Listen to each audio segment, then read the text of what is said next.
하나님 아버지, 오늘도 하나님의 말씀을 전하고 들을 때 성령 충만하게 하여 주시옵소서.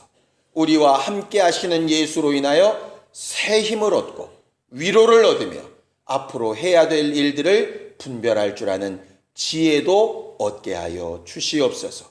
원수들의 방해들을 이기게 하여 주시고 영과 혼과 육과 환경이 다 주의 손에 붙들린 사람들이라 하는 증거가 있게 하여 주시옵소서.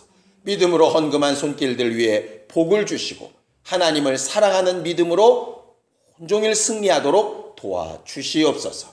예수님의 이름으로 기도하였습니다. 아멘. 하나님의 말씀은 누가복음 12장 1절부터 7절까지 말씀을 함께 같이 합독하겠습니다. 누가복음 12장 1절부터 7절까지 말씀을 함께 같이 합독하겠습니다. 함께 읽습니다. 시작. 그 동안에 물이 수만 명이 모여 서로 밟힐 만큼 되었더니 예수께서 먼저 제자들에게 말씀하여 가라사대 바리새인들의 누룩 곧 외식을 주의하라.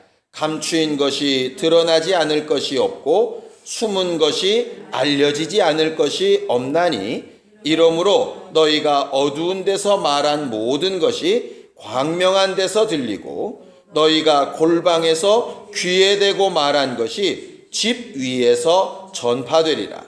내가 내 친구 너희에게 말하노니 몸을 죽이고 그 후에는 능히 더 못하는 자들을 두려워하지 말라.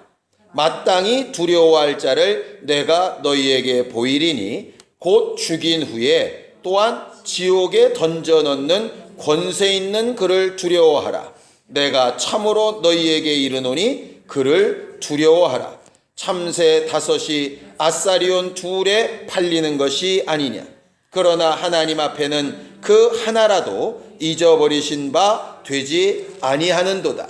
너희에게는 오히려 머리털까지도 다 세신 바 되었나니 두려워하지 말라. 너희는 많은 참새보다 귀하니라. 아멘. 우리 예수님은 우리를 친구라고 부르시는 하나님이십니다. 오늘 성경 본문에 보면 4절에 내가 내 친구 너희에게 말하노니 이렇게 말씀하셨어요. 내가 내 친구 너희에게 말하노니. 성경을 읽다가 이 구절에서 한동안 뒤로 못 넘어갔습니다. 내가 내 친구 너희에게 말하노니. 하나님과 우리 사이를 이렇게 설명하는 여러 말들이 있지요. 창조주와 피조물, 구원자와 구원받은 자, 심판자와 그 앞에 설 자, 아버지와 아들, 신랑과 신부, 여러 가지 말들이 많이 있는데요. 그 중에 이 친구라고 하는 말, 이 말이 가져다 주는 감동이 좀 색다르더라 이 말이죠. 왜냐하면 다른 표현들은 대부분 보면 항상 하나님이 우위에 계세요. 창조주도 그렇고 아버지도 그렇고 이제 부부 사이에 무슨 우위가 있냐 그렇겠지만 이제 성경에 가르치는 바에 따르면 남편이 머리라고 한다면 그것도 또 이렇게 평등하긴 하지만 좀 차이가 있는 평등이지요. 근데 여기서 말하는 이 친구라고 하는 말은 말 그대로 동격이라는 얘기거든요. 하나님이 우리를 친구라고 부르셨다. 그게 얼마나 실제로 그렇다면 우리에게 감동이 되겠느냐 이 말이죠. 저희 아버님이 내심 제 마음속에 이렇게 프라이드처럼 말했던 거 하나 있었습니다. 이명박 대통령이 내 친구다. 고려대학교 동기셨거든요. 별로 친하진 않으셨던 것 같은데 그래도 친구였다고. 그 말을 신영이도 가서 또 어디 가서 해가지고 우리 할아버지 친구가 대통령이다. 괜히 어깨에 힘 빡 들어가고 아무것도 아닌데 그런 것들이 사람들 사이에 존재하죠. 누가 내 친구인가에 따라서 그 오는 감동은 꽤 다를 겁니다. 예수께서 과연 아무한테나 이게 친구라고 하셨을까? 성경은요, 구약에는 하나님이 친구처럼 여기신 사람의 이야기가 이제 한 사람 나옵니다. 혹시 누군지 기억하시나요? 예? 에녹. 예. 또 보통 우리가 뽑죠. 에녹, 아니면 노아, 아니면 아브라함, 아니면 모세, 다윗 뭐 이렇게 가겠죠, 주로. 근데 거기 성경에 친구와 같이 이렇게 대했다고 딱 나오는 명시된 사람은 누구냐면 모세입니다. 모세. 시내산에서 내려와서 회막을 두고 회막에서 모세와 이야기하실 때 하나님이 어떤 표현을 쓰시냐면 내가 내 종 모세와는 친구와 같이 이야기하고 그는 제자리로 돌아가도 여호수아는 회막을 지켰더라. 이렇게 이제 설명하고 있어요. 아브라함도 대단한 믿음의 조상, 엄청난 사람이고 에녹도 하나님과 동행한 엄청난 사람이긴 하지만 하나님께서 구약을 통틀어서 내 친구와 같은 자다 이렇게 불렀던 사람이 모세입니다. 모세. 모세의 일생을 가만히 보면 하나님이 친구라고 부르기에 일정 부분 합당한 것 같아요. 예를 들면 일단 출신 자체가 범상치가 않죠. 부모가 어마어마한 믿음을 가진 사람들이었습니다. 잘 아시다시피 모세가 태어났을 때 아들이 태어나면 다 죽이게끔 되어져 있죠. 그런데 그 모세의 아버지와 어머니는 모세가 태어나서 숨겼는데도 불구하고 그 아이를 8일 만에 할례를 할 만큼 정말 죽으면 죽으리라 하고 제대로 율법을 가르치고 그렇게 자기의 뿌리를 잊어먹지 않게 할 만큼 온갖 핍박과 고난 가운데도 절대로 모세가 자기 뿌리를 부인하지 않도록 교육을 잘 시킨 정말 날 때부터 훌륭한 가문 소속이었어요. 레위 지파인이 오죽했겠습니까? 두 번째는 교육도 굉장히 하이 클래스로 받았죠. 왜냐하면 애굽 왕 바로의 왕자로 살았으니까 왕이 되는 교육을 받았지 않습니까? 소위 리더십 교육을 굉장히 잘 받은 사람이고 말씀만 능통한 사람이 아니라 세상 지식도 능통한 사람이었어요. 마치 예수의 제자들 가운데는 없는 사도 바울이라고 하는 걸칠한 학자처럼 아주 모세는 그런 인격적인 부분이나 지적인 부분도 사는 사람들과 비교 불가할 수 있는 그런 사람이었던 것이죠. 그리고 그런 자기 지위를 지키기 위해서 연연하지 않고 동포들을 지키기 위해서 용기를 발휘할 수 있는 말 그대로 용기도 있는 사람이었어요.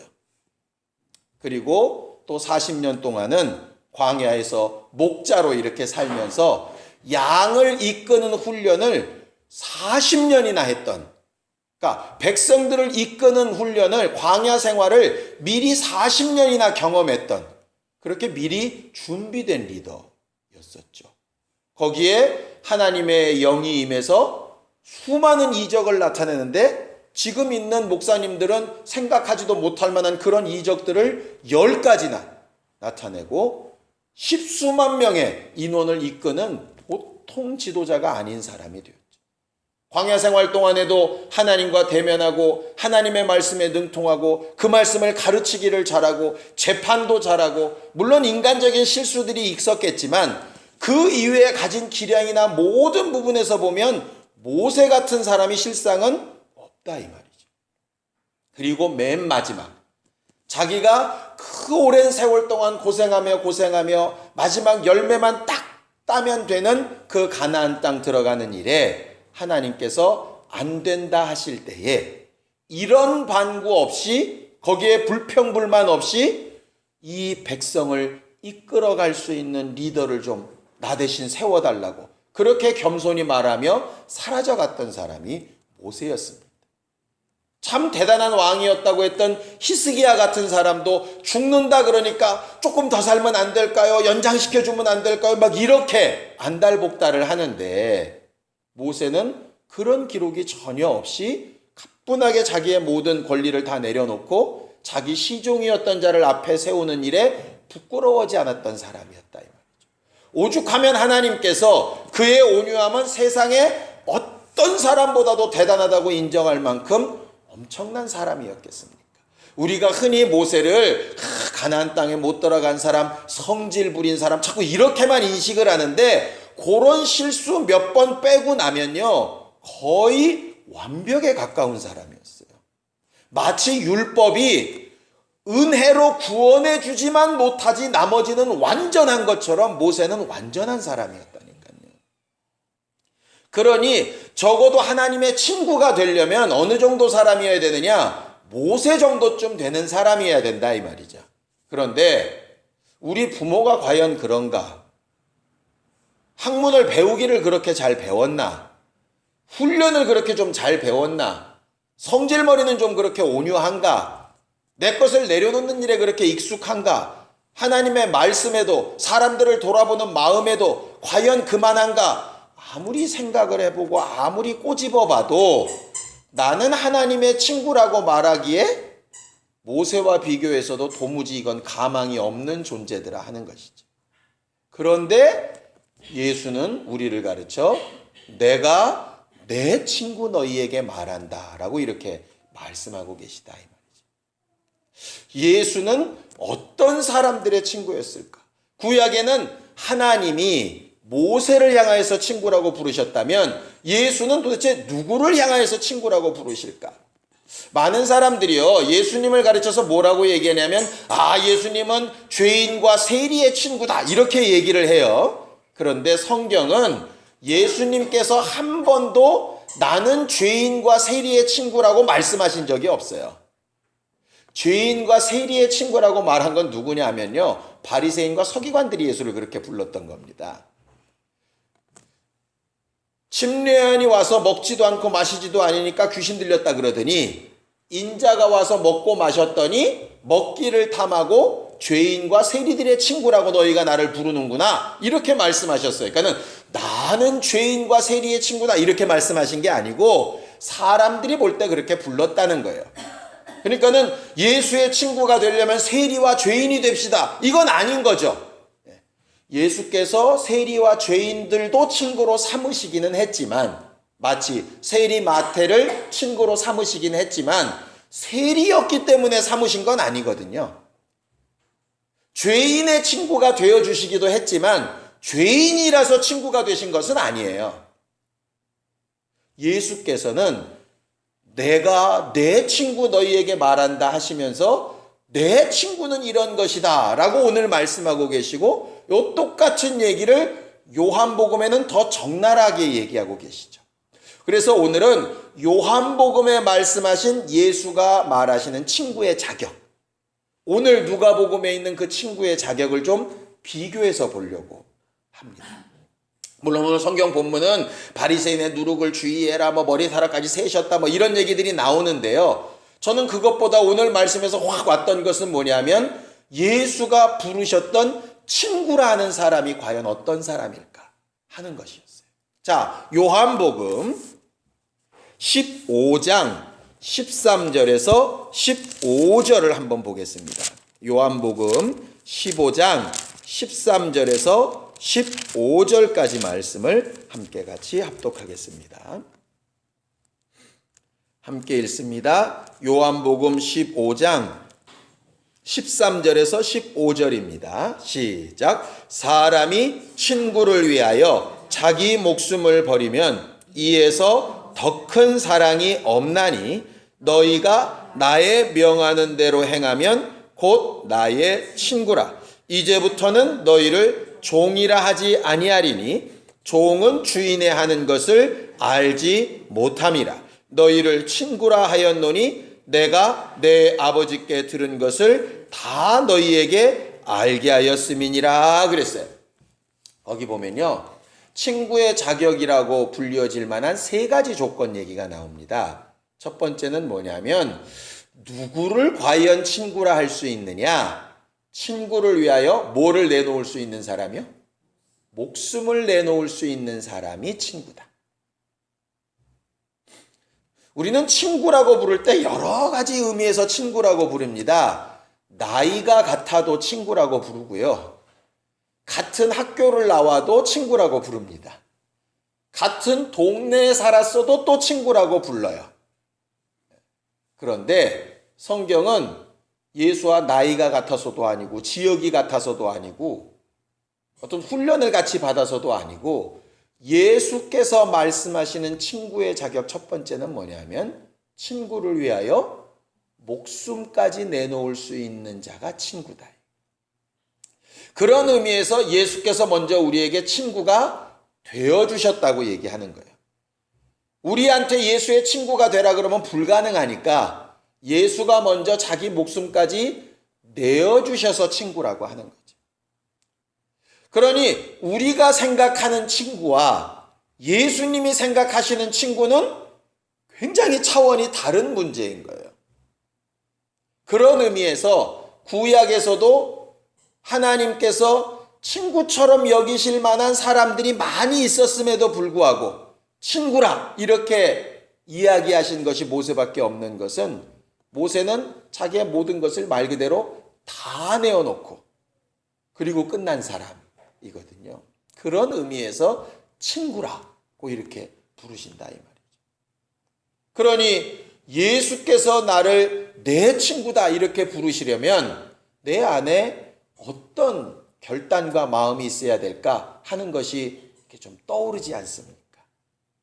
목숨까지 내놓을 수 있는 것이 친구인데 그렇게까지는 혹 우리가 연약해서 어렵더라도 내 마음, 내 생각, 내 욕심, 내가 가진 거라도 주를 위하여 내려놓아야 될 때는 내려놓아질 수 있어야 친구라고 좀 불려지지 않겠어요? 친구 관계 가운데 그런 분들 혹시 없으십니까? 필요할 때만 쏙쏙 빼먹고 만날 때 되면 뭔가 이유가 있어서 만나고 예를 들어 무슨 거래건이 있어서 아니면 계약건이 있어서 아니 뭔가 필요한 것이 있어서 일생 연락 안 하다가 한번 연락 오면 저게 뭔 일 때문에 이럴까 이렇게 생각날 만한 거 그건 결과적으로 친구라고 보기 어려운 거죠. 그러니까 한쪽으로 기울어진 것 자체를 친구라고 보는 것이 아니라 이 말이에요. 아까 초반에 말씀드린 것처럼 예수께서 적어도 친구라고 말씀하셨을 때는 다른 표현들과는 달리 거의 동격으로 이야기하신 것이기 때문에 우리에게 요구하시는 바가 분명해진다 이 말이죠. 그는 선한 친구이시기 때문에 목숨 내놔라 이렇게는 그렇게 많이 요구하시지 않습니다. 그의 제자들에게 순교를 유혹하신 것처럼 매 순간순간 순교하듯 사는 삶을 요구하시는 것이지 말 그대로 우리에게 목숨을 당장 내놓으라고 하시지는 않는다 이 말이죠. 그런데 결정적인 순간 언젠가 내 목에 칼이 들어오고 언젠가 내 목에 밧줄이 걸릴 때 나는 그분을 내 친구라고 인정하며 죽어갈 수 있을 것인가?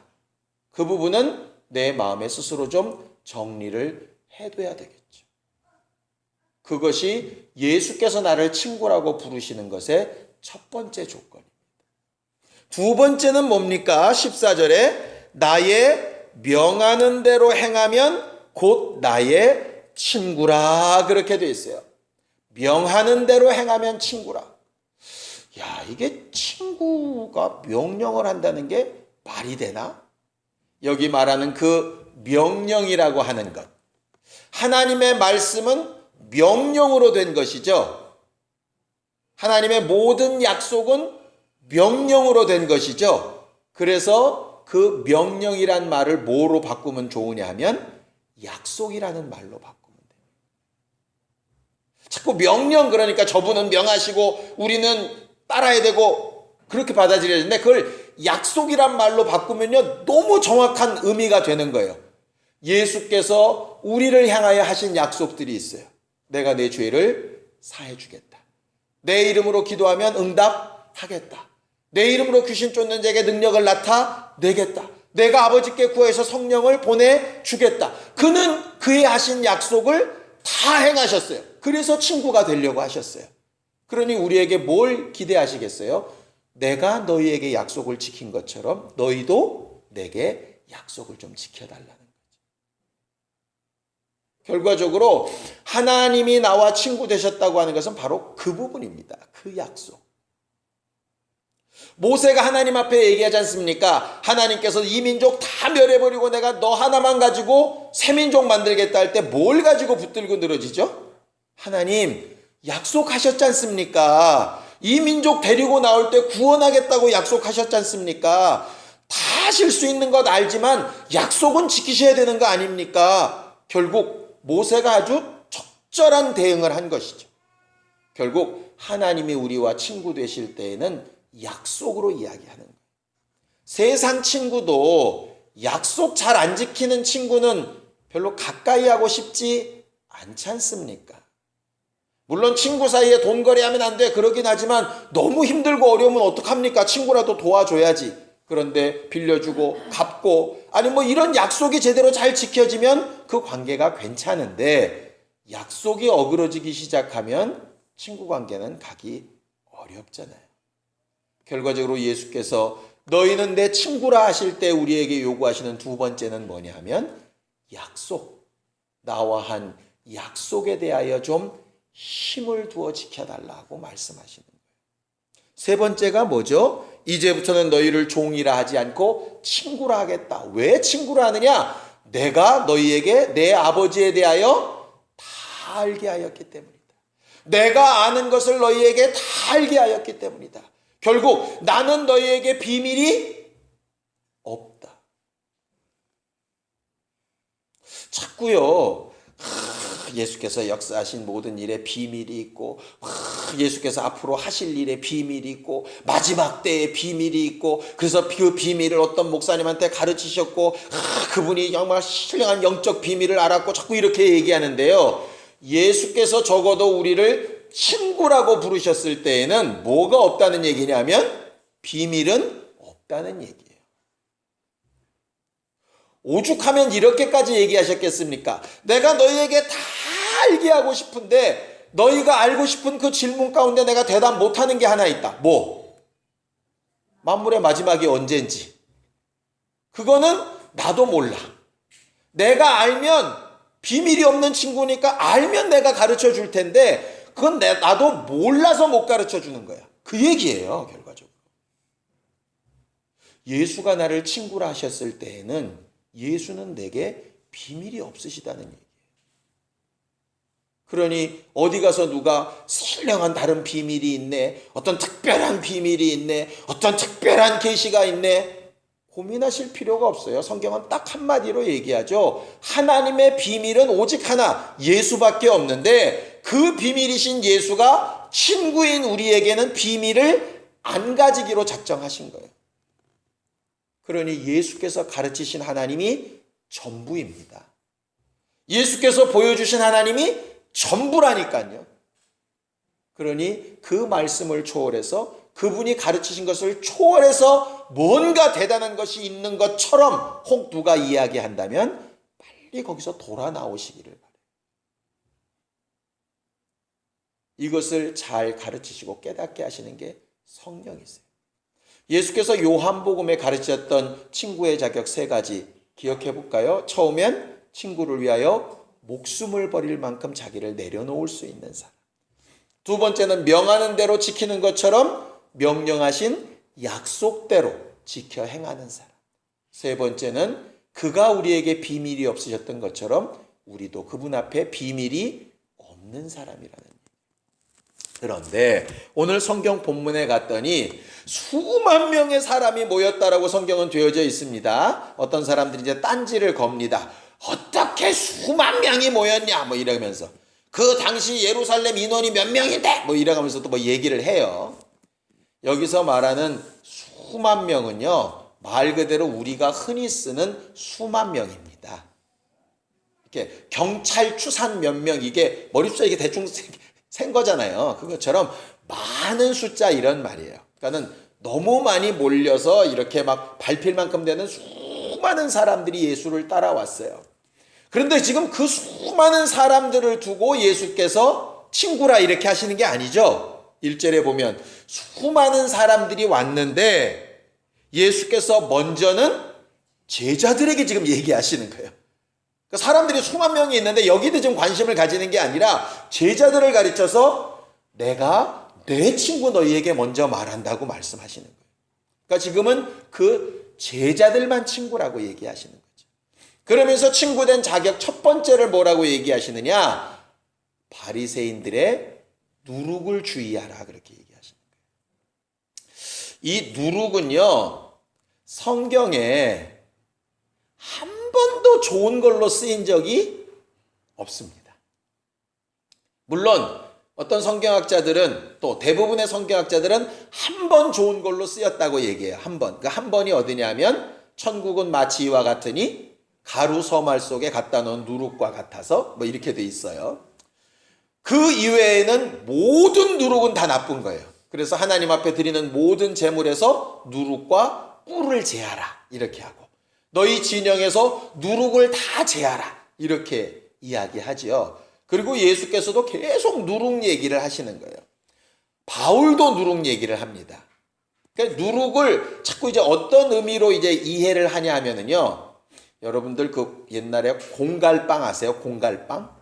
겉은 이렇게 큰데 팍 잡으면 안은 다 공기잖아요. 그냥 바삭 해버리잖아요. 그것처럼 겉모습은 굉장히 좋은데 실속이 없는 거. 그걸 가르쳐서 이제 누룩을 빗대어 이야기하시는 거예요. 그러니까는 유교병은 그냥 부푼 떡이지만 무교병은 그냥 있는 그대로잖아요. 그러니까 말 그대로 있는 그대로라는 얘기예요. 어찌 보면 저 성경 우리가 15절에 요한복음 15장에 봤던 것처럼 비밀이 없는 것처럼 겉으로 꾸며지고 데코레이션 없이 그냥 하나님 앞에 드러나는 것, 그거 얘기하는 거예요. 내가 내 친구인 너희들에게 얘기하는데 절대로 바리새인의 누룩처럼 되지 말라는 거예요. 바리새인의 누룩처럼 되지 않았던 사람 중에 하나가 누구냐면 베드로입니다.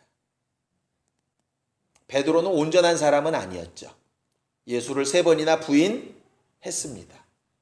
그런데 3번 부인하고 닭이 울었을 때 자기가 예수의 말씀대로 그렇게 부인할 수밖에 없었다는 사람을 인정하는 순간 뭐 하죠?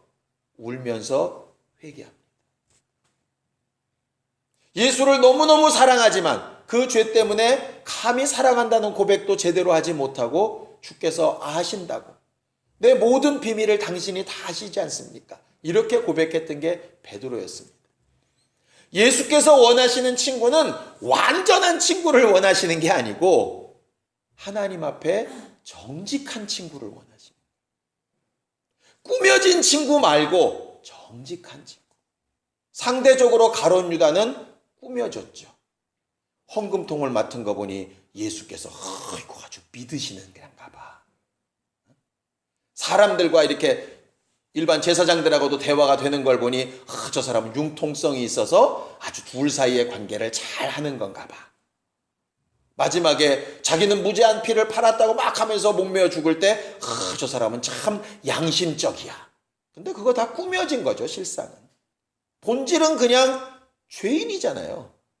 도적이라, 죄인이라, 사단에게 속은 자라, 이게 진실인데 겉으로는 다 꾸며진다 이 말이죠. 하나님이 원하시는 첫 번째 친구의 조건은 꾸미지 말고 정직하라는 거예요. 지난 주일 설교를 다시 한번 기억하시기 바랍니다. 분명히 우리가 신앙생활하면서 알게 모르게 꾸며야 될 필요가 있을 때가 있습니다. 언제? 누구를 위할 때? 다른 사람을 위할 때. 그 사람들은 나를 인해서 실족하니까. 그런데 예수는 나 때문에 실족 안 하시거든요. 그러니 간혹 이런 경우 있지 않습니까? 애들이 이걸 부모한테도 얘기 못해. 자기가 잘못했는데. 근데 누구한테는 얘기하죠? 친구한테는 얘기해요. 이게 이해가 되니까. 결국 예수가 원하시는 친구는 그런 친구가 되기를 원하십니다. 힘들고 어렵고 괴롭고 아프고 정말 낙심되고 답답하고 속 터지고 어찌할 바를 모르겠고 괴로우냐? 친구인 내게 좀 정직하게 나오라는 거예요. 그게 예수께서 정말 바라시는 친구예요. 두 번째는 뭐냐면요, 목숨을 잃어버리는 걸 두려워가지고 전전긍긍 사는 사람이 아니라 목숨은 차라리 잃어버릴지라도 영혼이 지옥 가지 않기 위해서 제대로 두려워야 될 자를 두려워하는 사람. 그 사람이 되어지라고 예수께서 얘기하시는 거예요. 사람들이 왜 자기가 가진 것을 못 내려놓습니까? 물질을 왜 헌신 못할까요? 왜 자기 욕심 못 내려놓죠? 자기 꿈과 자기 생각을 왜 못 내려놓습니까? 간단합니다. 죽을까 봐요. 육체적으로 뭔가 문제가 생길까 봐. 근데 그것보다 더 중요한 것을 예수께서 지금 얘기하시는 거예요. 친구를 위하여 목숨을 버리면, 그 내용입니다. 목숨까지 내놓아야 되는데 목숨에 급급해서 못하고 있다면 진짜 두려워야 될 자를 못 두려워하고 있는 것이라. 그러니 우리는 뭘 두려워하며 사는 사람이냐. 예수께서 네가 내 친구라면 예수님처럼 죽는 것 때문에 고민할 수는 있어요. 예수도 그렇게 하셨으니까 심히 고민하여 죽게 될 수도 있어요. 이 일을 이렇게 해야 될까 저렇게 해야 될까 심히 고민할 수 있고요. 이걸 내려놔야 될까 잡아야 될까 심히 고민할 수 있고, 여기서 내가 이걸 헌신해야 되나 말아야 되나 심히 고민할 수 있습니다. 고민이 잘못된 거 아닙니다. 믿음 없는 것도 아닙니다. 당연한 겁니다. 그런데 결과가 뭐냐면 이걸 놓쳐서 죽고 사는 문제보다 더 중요한 게 있다는 걸 아는 거예요. 그래서 예수께서 말씀하시죠. 내 원은 옮겨가길 원하지만 아버지 원이 이루어지는 것이 더 옳다는 걸 알기 때문에 그것을 감당하는 것이 친구라가 되는 거예요. 그만큼 정말 하나님이 우리에게 주고자 하시는 것과 우리 영적 세계에 대해서 더 깊은 관심을 가진 자들을 가르쳐 친구라고 말씀하는 거죠. 바리새인들이 외식하는 이유가, 서기관들이 자기는 좀 아니었다고 이렇게 얘기하는 이유가 어디에 있습니까? 결국 여기서 인정받고 싶은 마음 때문이었잖아요. 결국 눈앞에 보이는 것 말고 하나님 앞에 인정받는 믿음이 되기를 예수께서 바라고 또 바라시는 거예요. 그러면서 앞뒷말을 좀 다르게 하시죠. 너희는 반드시 그분을 두려워해라 두려워해라 두 번이나 얘기하시더니 그 다음 절은 갑자기 또 두려워하지 말래요. 왜? 우리 머리카락 하나까지 다 세신받았고 우리는 참새보다 귀하니까 두려워할 필요 없다. 어떤 사람이 두려워할 필요가 없다는 얘기냐? 친구가 된 사람은 두려워할 필요가 없다. 친구가 안 된 사람은 두려워해야 되지만, 그러니까 지금 당장 육체 때문에 괴로워서 아직 친구가 못 돼서 힘든 사람은 두려워해야 되지만 그분의 친구가 됐다면 두려워할 필요가 없다는 거예요. 다른 말로 하면 그분은 자기가 친구라 부르는 자를 끝까지 책임지시는 분이에요. 결국 누가복음 12장 1절부터 7절까지 나와 있는 내용을 합쳐보면은요, 요한복음 15장에 나와 있는 예수께서 말씀하신 친구라는 내용과 아주 퍼즐이 맞듯이 딱 맞아떨어지게 됩니다. 우리는 일생 살아가는 동안에 예수께서 우리를 친구라고 불러주는 사람들이 되기를 예수님의 이름으로 축원합니다. 성령 충만한 사람 당연히 좋죠. 믿음 좋은 사람 정말 좋죠. 저는 내 종이라, 아이고 하나님의 종만 돼도 얼마나 대단합니까? 그런데 예수께서 나를 친구라고 부르는 사람, 저는 내 친구라 부르는 사람, 그래서 저와 나 사이에는 비밀이 없다 하는 그런 사람이 될 수 있다면 우리는 신앙생활 정말 잘하는 사람이 될 수 있을 거예요. 우리의 신앙생활이 친구와 함께 동행하고, 과거에 우리가 경험해봤던 것처럼 사춘기 때 그냥 날아다니는 낙엽만 보고 너무 행복하고 재밌고 좋았던 그때와 같은 주와의 교제가 계속 되어지는 신앙생활이 될 수 있었으면 정말 좋겠습니다. 오늘 설교를 준비하면서 딱 한 단어, 너는 내 친구, 이 말이 제 마음에 아주 깊이 사로잡혀서 이 말씀이 정말 나를 위로하는 힘이 되는 말씀이다, 그렇게 여러분들과 나누고 싶었습니다.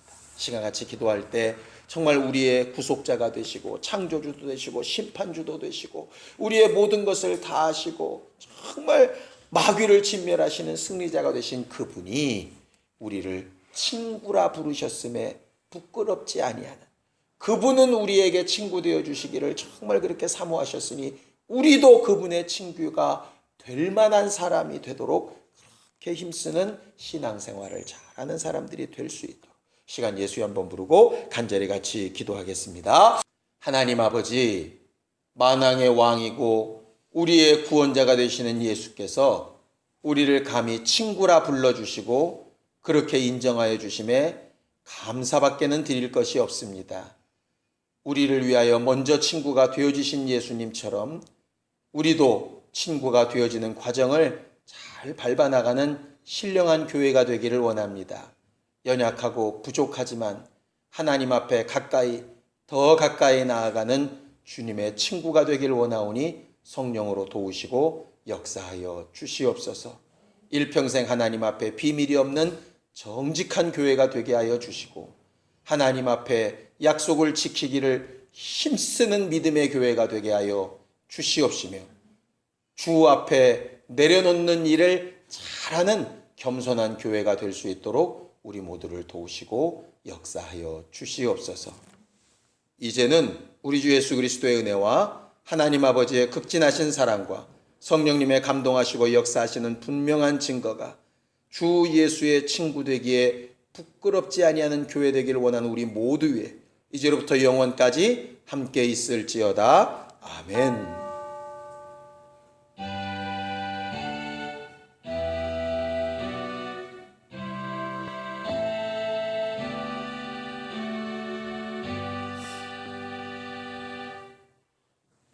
우리 예배 받으신 하나님 앞에 감사하는 모습 끝내겠습니다. 수고하셨습니다. 감사합니다.